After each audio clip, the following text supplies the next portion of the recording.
ತಲೆ ಮೇಲೆ ಹೊತ್ತು ಮೆರೆಸಿದ್ದೇವೆ. ಆದರೆ ನಮಗೆ ಒಳ ಮೀಸಲಾತಿಯನ್ನ ಕೊಡದೆ ಮಾದಿಗ ಸಮಾಜವನ್ನ ಕಡೆಗಣಿಸಿದೆ. ಇನ್ನಾದರೂ ಒಳ ಮೀಸಲಾತಿ ಜಾರಿಗೆ ಮಾಡಬೇಕು ಎಂದು ಚಳ್ಳಕೆರೆ ನಾಯಕನಹಟ್ಟಿ ಮಾದಿಗ ಮುಖಂಡ ಮಲ್ಲೇಶ್ ಆಗ್ರಹಿಸಿದ್ದಾರೆ. ಚಿತ್ರದುರ್ಗದಲ್ಲಿ ಇಂದು ಪತ್ರಿಕಾಗೋಷ್ಠಿಯಲ್ಲಿ ಮಾತನಾಡಿ, ಇಂದಿರಾ ಗಾಂಧಿ ಕಾಲದಿಂದಲೂ ಮಾದಿಗ ಸಮಾಜ ಕಾಂಗ್ರೆಸ್ಗೆ ನಿಷ್ಠೆಯಿಂದ ಇದೆ. ಆದರೆ ನಮಗೆ ಬೇಕಾದ ಮೀಸಲಾತಿಯನ್ನ ಕೊಡಬೇಕು ಎಂಬ ಅರಿವು ಕಾಂಗ್ರೆಸ್ಗೆ ಇರಬೇಕಿತ್ತು ಎಂದು ಕಿಡಿಕಾರಿದ್ದಾರೆ. ಇದುವರೆಗೆ ಯಾವುದೇ ಒಂದು ಕ್ರಮ ಏನು ಬರೀ ಕೇವಲ ಆಯೋಗದ ಹೇಳಿಕೆಯನ್ನೇ ಮಾಡ್ತಾ ಇದ್ದಾರೆ. ಆದರೆ ಕೆಲವು ಬೇರೆ ರಾಜ್ಯಗಳೆಲ್ಲ ಈಗ ಆಲ್ರೆಡಿ ಘೋಷಣೆ ಮಾಡಿರೋದ್ರಿಂದ ಇಲ್ಲಿ ಕರ್ನಾಟಕದಲ್ಲಿ ಸಹ ಮಾಡೋದಿಲ್ಲ ಅನ್ನೋ ಒಂದು ಅನುಮಾನ ಹುಟ್ಟಿರೋದ್ರಿಂದ ಈಗ ನಮ್ಮ ಸಮಾಜದವರು ಎಲ್ಲ ಸೇರಿ ಈಗ ಒಂದು ಪ್ರತಿಭಟನೆಯನ್ನು ಹಮ್ಮಿಕೊಂಡಿದ್ದಾರೆ. ನಮ್ಮ ನಾಯಕರು ಏನು ಹೇಳಿದಾರೋ ಅದೇ ರೀತಿಯಲ್ಲಿ ನಾವು ಈ ಪ್ರತಿಭಟನೆ ಮಾಡ್ತಾಯಿದ್ದೀವಿ. ನಾನು ಒಂದು ವಿಷಯ ಹೇಳೋಕ್ಕೆ ಇಷ್ಟಪಡ್ತೀನಿ. ಕಾಂಗ್ರೆಸ್ನವರಿಗೆ ನಮ್ಮ ಸಮಾಜ ತಲೆ ಮೇಲೆ ಇಟ್ಕೊಂಡು ಮೆರೆಸಿದ್ದೀವಿ.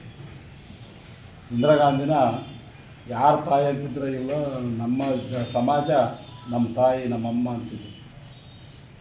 ಆದರೆ ಎಷ್ಟು 35 ವರ್ಷಗಳ ಹೋರಾಟ ನಡೆಸ್ಕೊಂಡು ಬರ್ತಾ ಇದ್ದಾರೆ. ಇವತ್ತು ಈ ಸಮಾಜದ ಓಟ್ ತಗೊಂಡು ನಾವು ಸರ್ಕಾರ ಅಧಿಕಾರ ನಡೆಸಿದ್ದೀವಿ. ಆದರೆ ಇವತ್ತು ನಾವು ಕೊಡೋಕ್ಕಾಗಲಿಲ್ಲ. ಯಾಕಂದರೆ ಈ ಸಮಾಜದ ಬೇರೆ SC ಸಮಾಜದ ಬೇರೆ ಜಾತಿಗಳು ವಿರೋಧ ಇಟ್ಕೊಂಡು ನಾವು ಕೊಡೋಕ್ಕಾಗಲಿಲ್ಲ. ಆದರೆ ಸುಪ್ರೀಂ ಕೋರ್ಟೇ ಆದೇಶ ಕೊಟ್ಟಿದೆ. ಇವಾಗ ಅದು ಒಂದು ನೆಪ ಇಟ್ಕೊಂಡಾದರೂ ಈ ಸಮಾಜಕ್ಕೆ ಕೊಡಬೇಕನ್ನೋದು ಕಾಂಗ್ರೆಸ್ಗೆ ಅರಿವಿರಬೇಕಾಗಿದೆ.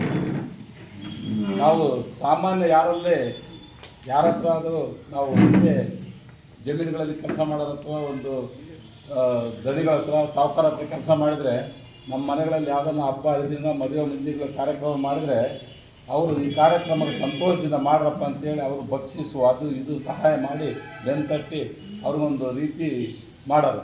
ಆದರೆ ಈ ಕಾಂಗ್ರೆಸ್ ಸರ್ಕಾರ ಇಷ್ಟು ವರ್ಷ ಅಧಿಕಾರ ನಡೆಸಿದೆ. ನಮ್ಮ ಓಟ್ ತಗೊಂಡು ಅಧಿಕಾರ ನಡೆಸಿದ್ರು ಸಹ ಇವತ್ತು ಸುಪ್ರೀಂ ಕೋರ್ಟ್ ಆದೇಶ ಕೊಟ್ಟಪ್ಪ ನಾವೇನು ಮಾಡೋಕ್ಕಾಗಿಲ್ಲ. ಬರ್ರಿ ಆ ಸಮಾಜಗಳಿಗೆ ಹೇಳ್ಬೋದಾಗಿತ್ತು, ಬೇರೆ ಸಮಾಜಗಳಿಗೆ ನಾವೇನು ಮಾಡೋಕ್ಕಾಗಿಲ್ಲ.